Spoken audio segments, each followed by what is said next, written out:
सभी हिंदी साहित्य प्रेमियों का हिंदी साहित्य की क्लास में आपका हार्दिक स्वागत, अभिनंदन।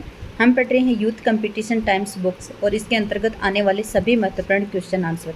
देखिए, इस बुक के अंतर्गत हमने कम से कम 4000 क्वेश्चन आपको करवा दिए हैं और वो क्वेश्चन करवाए हमने आदिकाल से संबंधित, भक्ति काल, रीतिकाल और आधुनिक काल से संबंधित। आधुनिक काल के अंतर्गत भी जो भारतेंदु युग है, द्विवेदी युग, छायावाद, प्रगतिशील प्रगतिवाद और प्रयोगवाद, नई कविता, इनसे संबंधित जितने भी महत्वपूर्ण क्वेश्चन आंसर थे वो हमने कम से कम आपको 1000 के लगभग करवाए हैं। ठीक है, उसके बाद में अब पढ़ रहे हैं हम गद्य साहित्य से संबंधित प्रश्न उत्तर।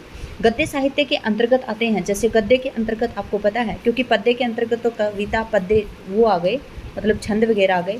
लेकिन देखिए, जो गद्य है उसके अंतर्गत नाटक आएंगे, कहानी आएंगे, उपन्यास आएंगे, निबंध आएंगे, जीवनी, आपके जो आत्मकथाएं हैं, दलित विमर्श है, स्त्री विमर्श है, इस प्रकार के जितने भी पत्र पत्रिका हैं ये सभी पद्य के अंतर्गत आती हैं। तो पद्य के अंतर्गत इसमें कम से कम 2065 क्वेश्चन हैं। ठीक है, इसके अंतर्गत हम 1226 के क्वेश्चन पर आ गए हैं। 2065 क्वेश्चन हम 1225 क्वेश्चन हम इसको कंप्लीट कर चुके हैं। ठीक है, आज जो हम क्वेश्चन कर रहे हैं वो कहानियों से संबंधित है, लेकिन उससे पहले हमने गद्य से संबंधित 2 वीडियो बना दिए थे। मतलब गद्य, संपूर्ण गद्य साहित्य कि गद्य का विकास किस प्रकार से हुआ, कहाँ से हुआ, किस किस ने किया, सबसे पहले गद्य की रचना कौन सी है, प्रमाणित रचना कौन सी है। तो उस प्रकार से जो जितने भी क्वेश्चन बनते थे उसकी 2 क्लासें हम पहले अपलोड कर चुके हैं।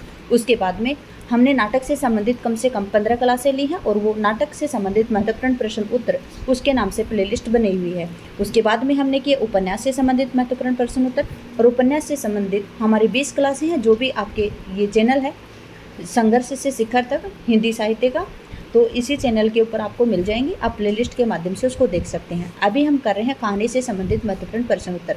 तो देखिए, कहानी से संबंधित भी हम 11 क्लासें ले चुके हैं। आज ही हमारी 12वीं क्लास है। ठीक है, आज का हमारा पहला क्वेश्चन है। आज का पहला क्वेश्चन देख लेते हैं। आज का पहला क्वेश्चन है, निम्नलिखित कहानियों को उनके कहानीकारों के साथ आपको मिलान करना है। ठीक है, देखिए, जो 11 वर्ष की कहानी है ये किसकी है, तो ये रामचंद्र शुक्ल जी की है। दुलाई वाली कहानी किसकी है, तो ये बंग महिला की है। ग्राम कहानी किसकी है, तो जयशंकर प्रसाद की है। रानी केतकी की कहानी किसकी है, तो इंसा अल्लाह खां की है। एक बात याद रखेंगे, यहाँ पे जो क्वेश्चन दिए गए हैं इसको सिर्फ मैं मिलान करूँगी और व्याख्या में आपको जितने भी महत्वपूर्ण व्याख्या दी गई है और उससे संबंधित और अन्य क्वेश्चन बनते हैं, अन्य तथ्य बनते हैं, तो वो भी मैं आपको साथ के साथ पढ़ाती चलूँगी। ठीक है, देखिए, यहाँ पे जो आपका यहाँ पे मैंने बता दिया, वैसे इन क्वेश्चनों को लगाने की हमें ज़रूरत नहीं होती है, क्योंकि हम जो मिलान करते हैं वो हमें ये याद होना चाहिए कि किसने क्या किया था। ठीक है, यहाँ पे पूछा था कि कहानी, और कहानी के कहानीकार कौन है, तो हमने उसको मिलान कर दिया। अब इसकी पढ़ते हम व्याख्या। व्याख्या किस प्रकार से पढ़ेंगे, देखिए, यहाँ पे दिया है 11 वर्ष का समय, तो याद रखेंगे ये रामचंद्र शुक्ल जी की है। पूछा जाए आपसे 11 वर्ष का समय का प्रकाशन कब हुआ था, तो सन 1903 को हुआ था। ठीक है, फिर है दुलाई वाली, बंग महिला, और बंग राजेंद्र बाला घोष हैं, ये बंग महिला नाम से लिखती थी। बंग महिला नाम से क्यों लिखती थी, क्यों ये बंगाल की महिला थी और पहले क्या था कि स्त्रियों के ऊपर प्रबंध था कि वो ऐसे मतलब पर्दे से बाहर नहीं होती थी, पर्दे के अंदर रहती थी औरतें, तो इसलिए उन्होंने अपना नाम राजेंद्र बाला घोष को तो उन्होंने छिपा लिया और बंग महिला के नाम से उन्होंने कहानी लिखी थी दुलाई वाली। और दुलाई वाली है ये 1907 की कहानी है और आपके यूजीसी नेट जेआरएफ में लगी हुई है। याद रखेंगे, राजेंद्र बाला घोष की एक अन्य कहानी है चंद्रदेव से मेरी बातें। ठीक है, कौन सी है, चंद्रदेव से मेरी बातें, क्योंकि देखिए मैं फ़ोन में लिख रही हूँ तो इसमें लिख नहीं सकती हूँ अच्छे से। तो चंद्रदेव से मेरी बातें सन 1904 की है वो भी, और जो आपकी दुलाई वाली है 1907, ये भी आपकी यूजीसी नेट में लगी हुई है। यहाँ पे आया आपको जो ग्राम कहानी है सन 1911 की है, और जयशंकर प्रसाद जी की ये प्रथम कहानी है। ठीक है, जयशंकर प्रसाद जी की पहली कहानी पूछे आपसे तो 1911 में ग्राम कहानी है। अगर पूछा जाए आपसे कि जयशंकर प्रसाद की अंतिम कहानी कौन सी है, तो अंतिम कहानी उनकी सालवती है, जो कि इंद्रजाल नामक इनका कहानी संग्रह था सन 1936 का, उसमें इसका प्रकाशन हुआ था। याद रखेंगे, रानी केतकी की कहानी ये इंसा अल्लाह खां की कहानी है। ठीक है, और राजा भोज का सपना शिव प्रसाद सितारे हिंद का। अब यहाँ पे सोचेंगे कि मैंने 3 का रचनाकाल बता दिया और ये 2 का मैंने रचनाकाल नहीं बताया, क्योंकि ये बहुत ही पुरानी कहानियाँ हैं, आधुनिक युग के अंतर्गत नहीं आती हैं। ये मध्यकाल के अंतर्गत लिखी गई कहानियाँ हैं, लगभग 1700-1800 के लगभग। ठीक है, आधुनिक काल तो 1900 के बाद में शुरू हुआ है। तो देखिए, ये कहानियाँ हैं, ये मध्यकाल के अंतर्गत आएंगी, तो इन कहानियों का रचनाकाल आपको नहीं मिलेगा। ठीक है, इस प्रकार से आप याद रखेंगे। अगला क्वेश्चन है, निम्नलिखित कहानीकारों को उनकी कहानियों के साथ में आपको मिलान करना। ठीक है, निर्मल वर्मा जी की कहानी कौन सी है, तो निर्मल वर्मा जी की कहानी आपसे पूछी गई है तो आप बताएंगे निर्मल वर्मा जी की कहानी है लंदन की एक रात, ठीक है। फिर उसके बाद में मार्कंडे, मार्कंडे की कहानी है हंसा जाई अकेला। हंसा जाई अकेला मतलब यहाँ पे ऐसे नहीं कि हंसा जाई अकेला, जैसे मृत्यु हो जाती है ना किसी इंसान की, उसी के बारे में इस कहानी में बताया गया कि हंसा जाए अकेला मतलब मरने के बाद में व्यक्ति हंस, हंस हमारे जीव को बोलते हैं, आत्मा को बोलते हैं, तो अकेला ही जाता है। इस तरह की कहानी थी। शिव मूर्ति, तो शिव मूर्ति किसकी है? कसाई बाड़ा, सॉरी कसाई, शिव मूर्ति जी की कहानी कौन सी है? कसाई बाड़ा। और फिर कोसी का गटवार किसकी है? तो ये शेखर जोशी की है कोसी का गटवार। और उदय प्रकाश की बहुत ही महत्वपूर्ण कहानी है। उदय प्रकाश की महत्वपूर्ण कहानी कौन सी है? पाल गोमरा का स्कूटर, ठीक है। कब की है? पाल गोमरा का स्कूटर है, जो कि उदय प्रकाश जी की कहानी है, ठीक है, याद रखेंगे आप। अब इसकी व्याख्या देख लेते हैं। देखिए, लंदन की एक रात निर्मल वर्मा जी की कहानी है। किसकी कहानी है? निर्मल वर्मा जी की कहानी है। उसके बाद में हंसा जाए अकेला मार्कंडे की कहानी है। कसाई बाड़ा ये शिव मूर्ति की कहानी है। और उसके बाद में आपका आया है कौन सा? कोसी का गटवार, ये सन 1958 की कहानी है। और किसकी है? शेखर एक जोशी की है। याद रखेंगे कोसी का गटवार है, ये आपके यूजीसी नेट जेआरएफ में लगी हुई कहानी है। ये कौन सी? कोसी का गटवार, ठीक है। कोसी का गटवार कहाँ पे लगी है? आपके यूजीसी नेट में लगी है। और शेखर जोशी की शायद एक और कहानी होगी, शायद वो भी लगी है, या फिर पता नहीं एक ही है, एक ही होगी शायद, है ना। शेखर कोसी का गटवार है ना, ये कहानी एक फौजी से संबंधित है। फौजी हो जाता है वो कौन? शेखर जोशी। शेखर जोशी का एक पात्र है वहाँ पे, याद नहीं आ रहा।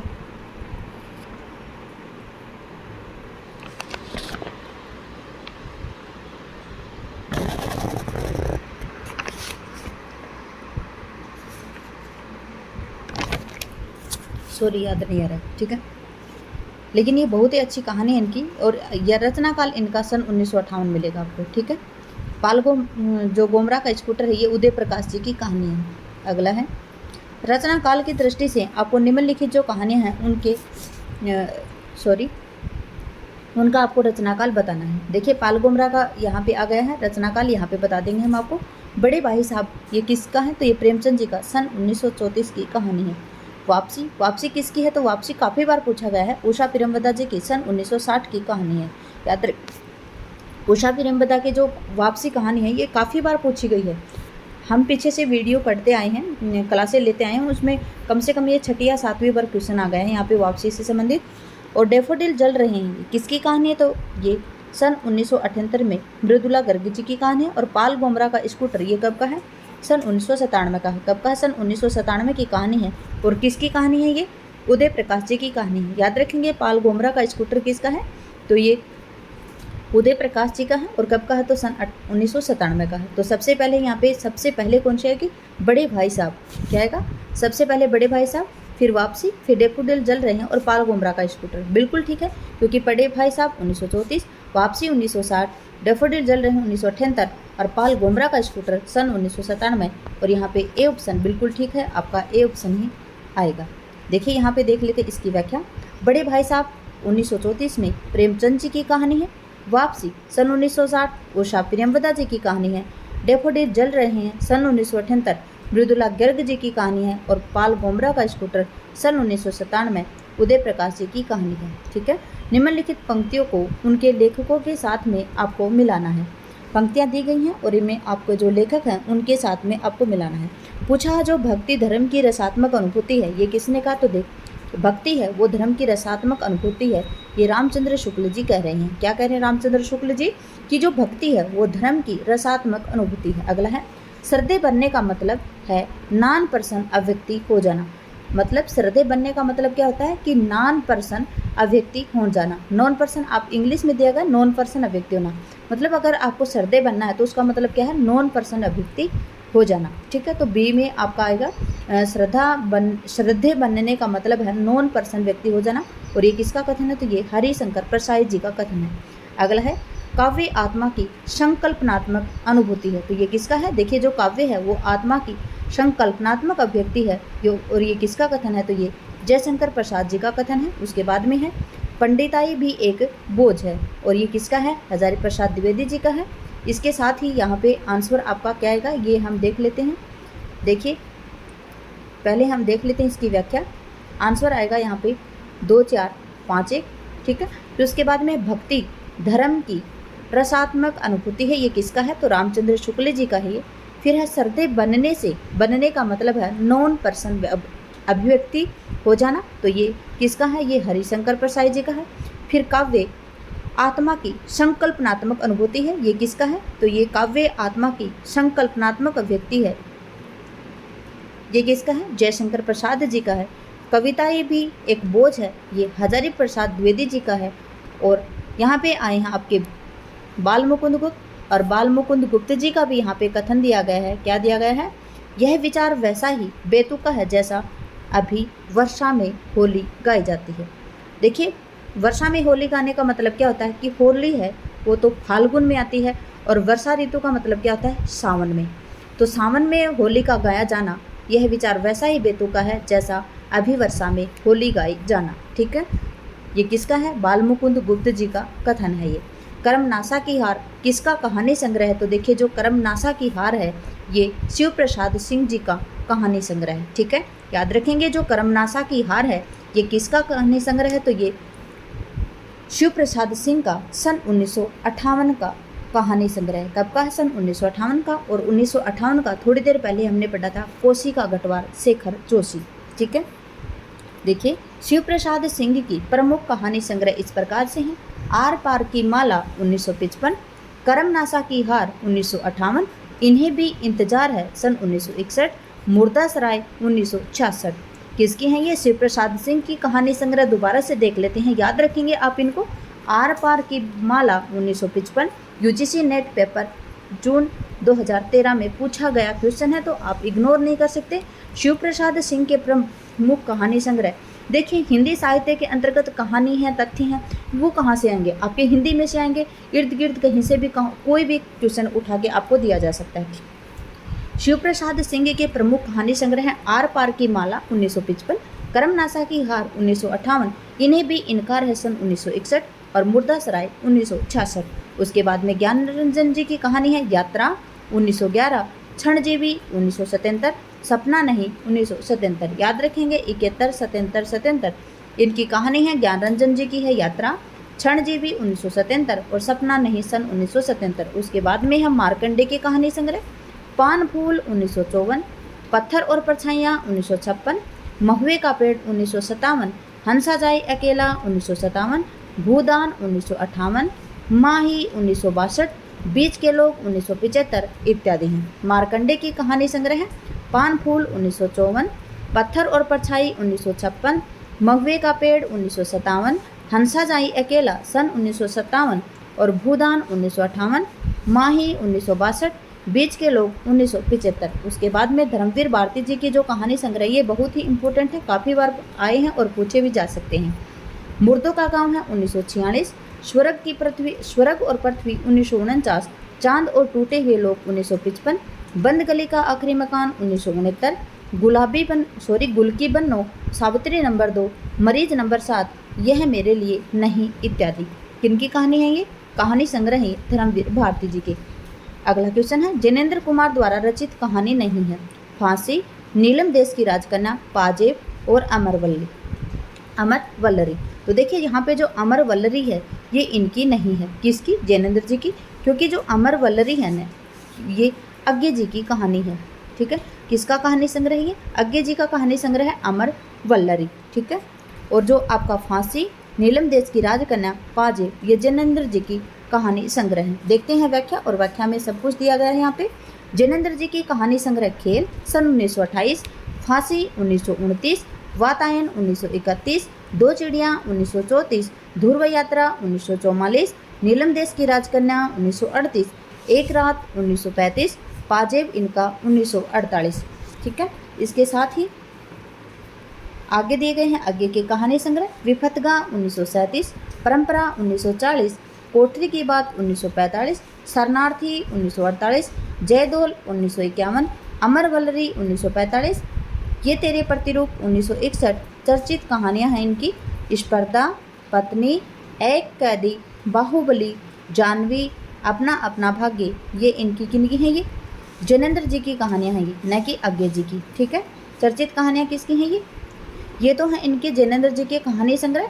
और जो आपकी चर्चित कहानियाँ इनकी हैं स्पर्धा, पत्नी, एक कैदी, बाहुबली, जानवी, अपना अपना भाग्य। अपना अपना भाग्य है जो आपकी यूजीसी नेट जेआरएफ में लगी हुई कहानी है, अपना अपना भाग्य। और ये जो इनका वातायन है ना, सन 1931 का कहानी संग्रह, इसमें संग्रहित है ये कौन सी, अपना अपना भाग्य। ठीक है, इसके साथ में है अगला क्वेश्चन, एक प्लेट सलाब कहानी की लेखिका कौन है। देखिए जो एक प्लेट सलाब है, इस कहानी की लेखिका हैं मनु भंडारी जी।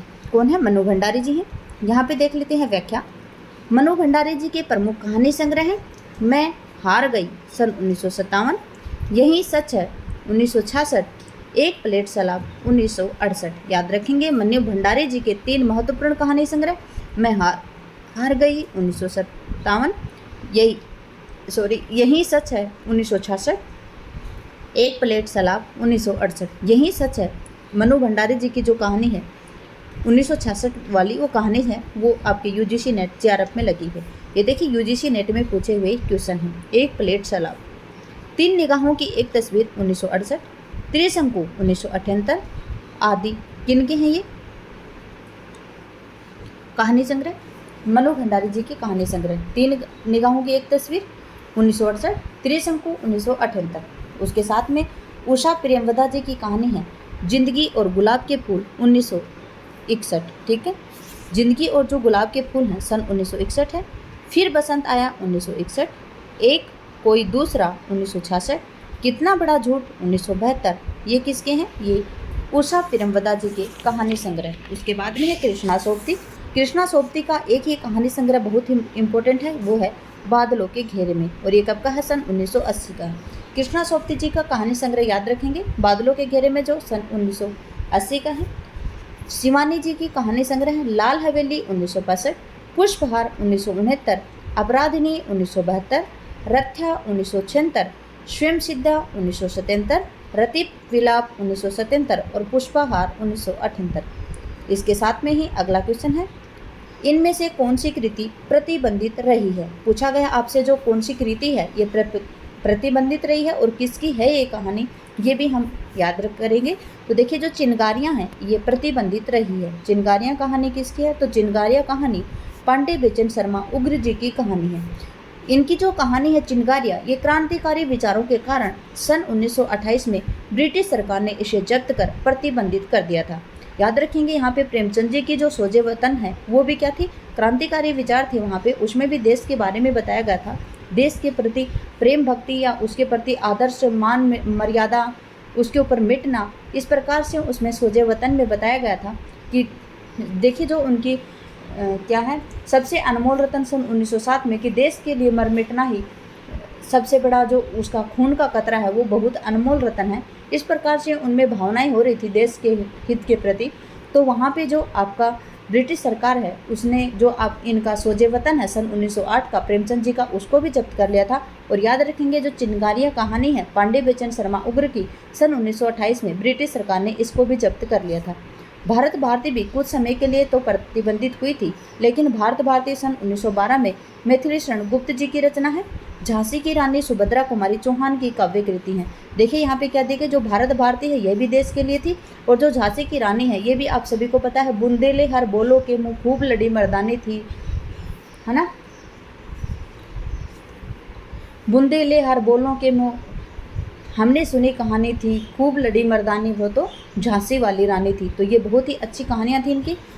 फिर है जगदम्बा बाबू गांव आ रही हैं कहानी संग्रह किस कथा लेखिका का है। ठीक है, किसका है ये, जगदम्बा बाबू गांव आ रहे हैं, ये किसका है, तो ये चित्रा मुग्दल जी का कहानी संग्रह। ठीक है, चित्रा मुग्दल जी की कहानी संग्रह जहर ठहरा हुआ 1980, लाक्षागृह 1982, अपनी वापसी 1983, इस हमाम में 1987, जगदम्बा बाबू गांव आ रहे हैं सन 1992, जिनावर 1996, भूख 2001, लपटे 2002। याद रखेंगे चित्रा मुग्दल जी की कहानी संग्रह है जहर ठहरा हुआ है सन 1980, लाक्षागृह 1982, अपनी वापसी 1983, इस हमाम में 1987, जगदम्बा बाबू गांव आ रहे हैं 1992, जिनावर 1996, भूख 2001, लपटे 2002 आदि किसकी हैं, ये चित्रा मुग्दल जी के कहानी संग्रह हैं। उसके बाद में है राजी सेठ जी के कहानी संग्रह अंधे मोड़ से आगे 1979, तीसरी हथेली 1981, यात्रा मुक्त 1987, दूसरे देश काल सन 1992, यह कहानी नहीं 1998, गमे हयात ने मारा 2006 का, सॉरी 1900 नहीं 2006 का है ये। राजी सेठ के कहानी संग्रह कौन से हैं? अंधे मोड़ से आगे 1979, तीसरी हथेली 1981, यात्रा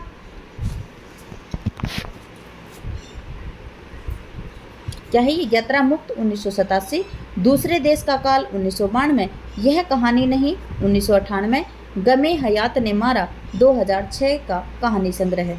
उसके बाद में है मैत्री पुष्पा जी के कहानी संग्रह। मैत्री पुष्पा जी के कहानी संग्रह हैं चिन्हार 1991, ललमानिया 1996, गोमा हस्ती है 1998, मैत्री पुष्पा जी के कहानी संग्रह। कौन कौन से मैत्री पुष्पा जी के? चिन्हा 1991, ललमानिया 1996 और गोमा हस्ती है 1998। उसके बाद में है ममता कालिया जी के कहानी संग्रह।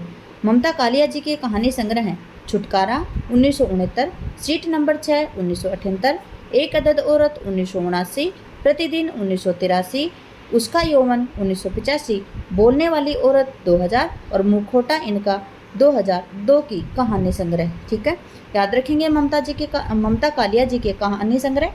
1969 में है छुटकारा, सीट नंबर 6 है 1978, एक अदद औरत 1979, प्रतिदिन 1983, उसका यौवन 1985, बोलने वाली औरत 2000, मुखौटा इनका 2002 का है। अगला क्वेश्चन है निम्नलिखित कहानियों को उनके लेखकों के साथ में आपको सुमेलित करना है। एक और जिंदगी किसकी है? तो एक और जिंदगी है मोहन राकेश जी की। किसकी है? मोहन राकेश जी की है। सरपदंश किसकी है? तो सरपदंश रामदरस, देखिए सरपदंश और दरस, तो देखिए रामदरस मिश्र जी की है। शरणागत किसकी है? तो शरणागत किसके शरण में जाएंगे आप? वृंदावन में जाएंगे। ठीक है, शरण के लिए कहाँ पे जाएंगे? वृंदावन में जाएंगे। और विपात्र है क्या? मुक्ति।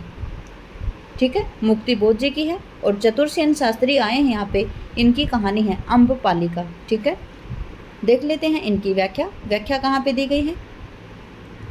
देखिए, एक और जिंदगी ये किसकी है? मोहन राकेश जी की कहानी है। सरपदंश, दंश से दरस, रामदरस मिश्र, शरण में आए हैं वृंदावन वृंदावन लाल वर्मा, और विपात्र है मुक्ति बोध जी की, और अम्बपालिका है चतुरसेन शास्त्री की। अगला क्वेश्चन है कमलेश्वर द्वारा रचित कहानी नहीं है। आपसे पूछा गया है कि कमलेश्वर के द्वारा रचित कहानी नहीं है, तो अभी हमने पढ़ा था एक और जिंदगी ये मोहन राकेश जी की है, ये कमलेश्वर जी की नहीं है। तो देखिए यहाँ पे आएगा आपका आंसर एक और जिंदगी। ठीक है, एक और जिंदगी किसकी है? ये मोहन राकेश जी की कहानी है। राजा निर्बंशिया सन 1957 का है। कस्बे का आदमी 1958, खोई हुई दिशाएं 1963, मांस का दरिया 1966, बयान 1973, आज़ादी मुबारक 2002 आदि कमलेश्वर जी के कहानी संग्रह हैं। उसके बाद में है जबकि जो इंसान के खंडहर है 1950 है, नए बादल 1957, जानवर और जानवर 1958, एक और जिंदगी सन 1961 और फौलाद का आदमी सन 1966 आदि कहानी संग्रह किसके हैं? ये राकेश जी के कहानी संग्रह। याद रखेंगे एक और जिंदगी का राकेश, जो मोहन राकेश जी हैं, इनकी सन 1961 की कहानी है। ठीक है, दोबारा से बताएं या फिर बता देते हैं दोबारा रिपीट होगा तो और भी अच्छे से याद होगा।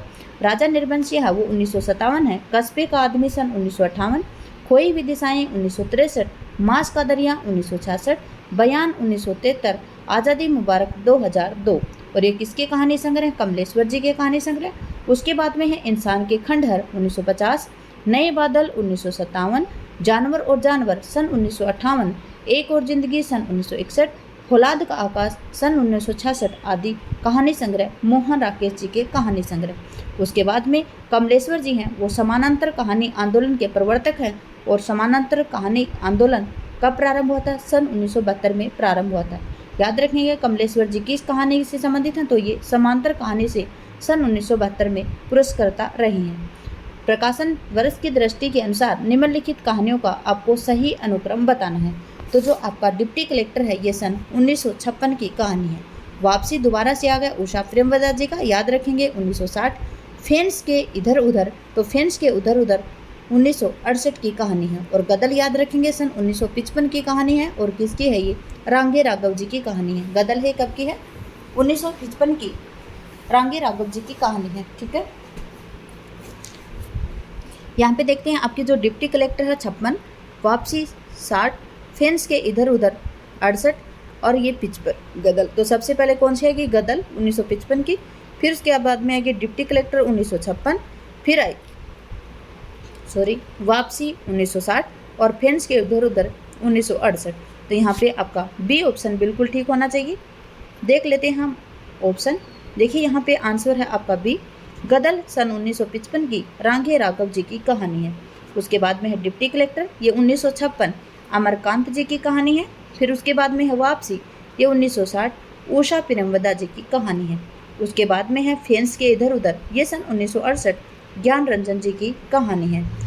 उसके बाद में है अगला क्वेश्चन, कहानीकारों को उनकी कहानियों के साथ में आपको सुमेलित करना है। यहाँ पे आए हैं आपके शिव प्रसाद सिंह। क्या पूछा आपसे? जो कहानीकार हैं उनको उनकी कहानियों के अनुसार जमाना है। ठीक है, तो ये देखिए शिव प्रसाद सिंह, ये दादी माँ कहानी है इनकी। यशपाल जी की कहानी है पुलिस की सीटी। तो पुलिस की सीटी कहाँ पे है? यहाँ पे है। उसके बाद में है जैनेन्द्र, और जैनेन्द्र जी की है पाजेव, और माधव प्रसाद सप्रे इनकी है एक टोकरी भर मिट्टी। यहाँ पे आया है हंसा जाई अकेला, तो ये हम पहले भी पढ़ चुके हैं। हंसा जाई अकेला ये मारकंडे की कहानी है। ठीक है, इसको याद रखेंगे आप। हंसा जाई अकेला में आ रहा है मारकंडे, मारकंडे। ठीक है, क्या आ रहा है? मारकंडे। इस प्रकार से लिख लेते हैं। मार में आ रहा है मर, और मरने के बाद में क्या होता है? हंसा अकेला ही जाता है। और ये इसमें यही बताया गया है कि मरने के बाद में जो हंसा अकेला ही जाता है, ये मारकंडे जी का है। तो देखिए यहाँ पे आएगा हंसा जाए अकेला किसका है? मारकंडे का है। इस हिसाब से आप इसको याद कर सकते हैं। निम्नलिखित कहानियों को उनकी कहानीकारों के साथ इस प्रकार से सुमेलित होगा। शिव प्रसाद सिंह की कहानी है दादी अम्मा, दादी माँ, अम्मा नहीं है, माँ। यशपाल है पुलिस की सीटी। उसके बाद में है, देखिए यहाँ पे है जैनेन्द्र जी की है पाजेव। कब की है? ये याद रखेंगे, सन 1948 की। ठीक है, उसके बाद में है माधव प्रसाद सप्रे। तो माधव प्रसाद सप्रे है ये एक टोकरी भर मिट्टी, और एक टोकरी भर मिट्टी सन 1901 की कहानी है। और वैसे जो एक टोकरी भर मिट्टी है ना, उसको आधुनिक काल में जो प्रथम कहानी माना जाता है, इनको मौलिक कहानी माना जाता है ये। और मार्कंडे की क्या है? हंसा जाई अकेला। अगला क्वेश्चन है, नई कहानी आंदोलन चलाने वाले कौन थे? नई कहानी आंदोलन चलाने वाले कौन थे? गंगा प्रसाद विमल जी थे। कौन थे? गंगा प्रसाद विमल जी। नई कहानी आंदोलन को चलाने वाले कौन थे? तो गंगा प्रसाद नई कहानी आंदोलन को चलाने वाले कवि और लेखक इस प्रकार से हैं, राजेंद्र यादव, मोहन राकेश और कमलेश्वर। जबकि गंगा प्रसाद विमल हैं वो कहानी आंदोलन के जनक हैं। क्या पूछा है आपसे? कि जो नई कहानी आंदोलन है उसको चलाने वाले लेखक नहीं है पूछा, तो आएंगे गंगा प्रसाद विमल जी। क्योंकि जो राजेंद्र यादव है, कमलेश्वर है और मोहन राकेश है वो कहानी से संबंधित, नई कहानी से संबंधित हैं। जबकि जो आपका गंगा प्रसाद विमल जी है ये कहानी से संबंधित है। नई कहानी आंदोलन को चलाने वाले कवि और लेखक हैं राजेंद्र यादव, मोहन राकेश और कमलेश्वर। जबकि जो गंगा प्रसाद विमल जी हैं वो कहानी आंदोलन के प्रवर्तक हैं। आगे की कहानी अमर वल्लरी का प्रकाशन सन 1945 में है, परंतु विकल्प में इसे शरणार्थी कहानी के बाद रखा जाता है, जिसका प्रकाशन सन 1948 में हुआ था। ठीक है, क्या है कि जो आगे जी की कहानी है कौन सी? अमर वल्लरी, जिसका प्रकाशन तो सन 1945 है, लेकिन विकल्प में इसे क्या रखा जाता है? जो शरणार्थी हैं कौन? जो इनकी शरणार्थी कहानी है सन 1948 की, उसके बाद में इसको रखा जाता है। आगे के निम्नांकित कहानी संग्रहों का प्रकाशन आपको बताना है। देखिए, परंपरा, शरणार्थी, विपत्तिका और अमर वल्लरी। तो यहाँ पे जो आपका परंपरा है सन 1944 का है, शरणार्थी है 1948 का, विपत्तिका है सन 1937 और उसके बाद में अमर वल्लरी है सन 1945। तो यहाँ पे आपका आएगा, सबसे पहले आएगा विपत्तिका जो 1937, फिर परंपरा, फिर शरणार्थी और फिर अमर वल्लरी।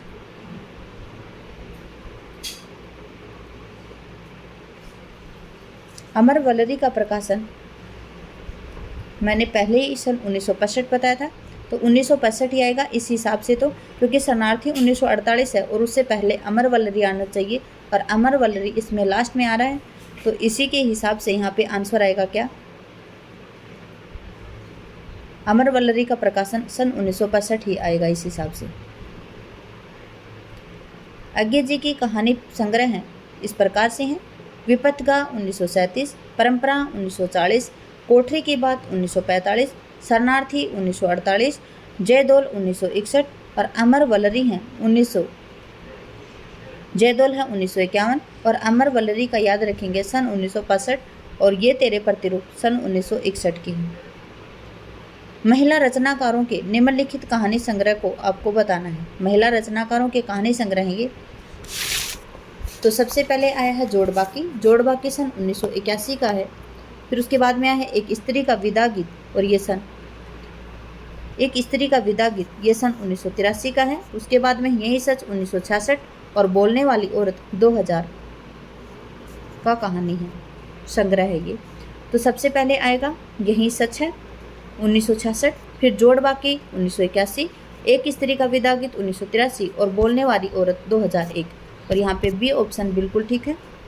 महिला रचनाकारों का कहानी संग्रह इस प्रकार से है: यही सच है 1966, मनु भंडारी जी का कहानी संग्रह। फिर है जोड़बाकी सन 1981, शशि प्रभात शास्त्री जी का कहानी संग्रह है। एक स्त्री का विदा गीत सन 1983, मृणाल पांडे का कहानी संग्रह है। बोलने वाली औरत 2000, ममता कालिया जी का कहानी संग्रह।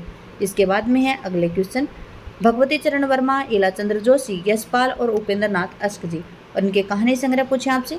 तो जो भगवती चरण वर्मा है उसके रचना है दो बांके। इलाचंद्र जोशी की है दिवाली और होली। फिर उसके बाद में यशपाल जी, और यशपाल जी का है मकरिल। उसके बाद में उपेंद्र नाथ अश्क, और उपेंद्र नाथ अश्क का है पिंजरा। आया है यहाँ पे एक कैदी, और एक कैदी किसका है, तो ये एक कैदी जैनेंद्र जी की कहानी है। किसकी है, जैनेंद्र जी की कहानी है। यहाँ पे है व्याख्या किस प्रकार से दी गई यहाँ पे: भगवती चरण वर्मा जी की कहानी है दो बाके, जिसका रचनाकाल सन 1936 को हुआ था। दो बाके किसकी कहानी है, भगवती चरण वर्मा जी की, और इसका रचनाकाल है 1936। इलाचंद्र जोशी सन 1942, दिवाली और होली कहानी है इनकी।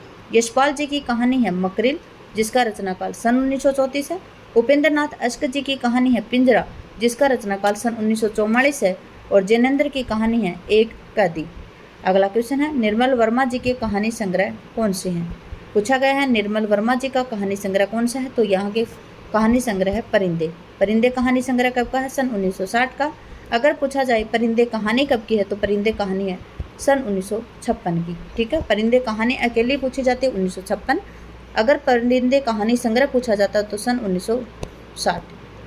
निर्मल वर्मा के कहानी संग्रह इस प्रकार से: परिंदे 1960, जलती झाड़ी 1965, पिछली गर्मियों के बीच 1968, बीच बहस में 1973, कव्य और काला पानी 1983, सूखा और अन्य कहानियाँ सन 1995। ठीक है, किसके कहानी संग्रह हैं। आपसे पूछा है कि परिंदे कहानी, क्वेश्चन आपसे पूछा था क्या कि निर्मल वर्मा जी की पहली कहानी संग्रह कौन सा है। कौन सा पहले कहानी संग्रह, तो पहला परिंदे है सन 1960 का। प्रकाशन याद रखेंगे, जो परिंदे कहानी संग्रह उसमें निर्मल वर्मा जी की 7 कहानियाँ हैं। प्रकाशन वर्ष के अनुसार जयशंकर प्रसाद की कहानियों का सही अनुक्रम है: प्रतिध्वनि, आकाशदीप, आंधी और इंद्रजाल। यही आएगा क्योंकि प्रतिध्वनि सन 1926 की है, आकाशदीप सन 1929 का है, आंधी 1931 और इंद्रजाल सन 1933। ठीक है, यहाँ पे आंसर आएगा आपका ए। जयशंकर प्रसाद जी की कहानी संग्रह बहुत ही इंपॉर्टेंट है, काफ़ी बार क्वेश्चन पूछे गए हैं इसमें से। तो जयशंकर प्रसाद जी के कहानी संग्रह हैं छाया 1912, प्रतिध्वनि 1926, आकाशदीप 1929, आंधी 1931 और इंद्रजाल सन 1936। अगला क्वेश्चन है: निम्नलिखित कहानियों को उनके लेखकों के साथ में आपको मिलाना है। 11 वर्ष का समय, ये किसका है, तो ये रामचंद्र शुक्ल जी की कहानी है। अगला है गुलबहार, और गुलबहार किसकी है, भगवान दास जी की है। गुलबहार किसकी है, एक मिनट, भगवान दास जी की नहीं आएगी, गुलबहार है। गुलबहार और एक और थी वो पहली इंदुमती कहानी, ये किशोरी लाल गोस्वामी जी की है। दोबारा से पढ़ते हैं। 11 वर्ष का समय किसका है, तो ये रामचंद्र शुक्ल जी का है। गुलबहार किशोरी लाल गोस्वामी जी का है। एक टोकरी भर मिट्टी माधवराव सप्रे की है और प्लेग की चुड़ैल किसका है? तो ये प्लेग की चुड़ैल है भगवान दास का। बंग महिला की है दुलाई वाली और चंद्रदेव से मेरी बातें हैं। देखिए यहाँ पे पहले हम व्याख्या पढ़ लेते हैं इसकी। देखिए जो 11 वर्ष का समय है ये किसकी है? सन 1903 की रामचंद्र शुक्ल जी की कहानी है। उसके बाद में गुलबहार सन 1902 का किशोरी लाल गोस्वामी जी की कहानी है। उसके बाद में एक टोकरी भर मिट्टी सन 1901 माधवराव सप्रे की कहानी है। उसके बाद में है आपका अगले आगे व्याख्या दी गई है। प्लेग की चुड़ैल भगवान दास की सन 1902 की कहानी है और दुलाई वाली 1907 बंग महिला की कहानी है। याद रखेंगे राजेंद्र बाला घोष बंग महिला के नाम से हिंदी की प्रथम कहानी लेखिका स्वीकार किया गया। ये मिर्जापुर निवासी बाबू पूर्णचंद की धर्म पत्नी थी। आज यहीं तक ही करेंगे। इसी के साथ में करते हैं क्लास का समापन। कक्षा में बने रहने के लिए आपका धन्यवाद। आप बता सकते हैं कि आपको कितना समझ में आ रहा है, अगर इसमें और क्या सुधार करना है। क्लास में बने रहने के लिए आपका धन्यवाद। आपका दिन शुभ रहे। जय हिंद, जय भारत, जय जवान, जय किसान।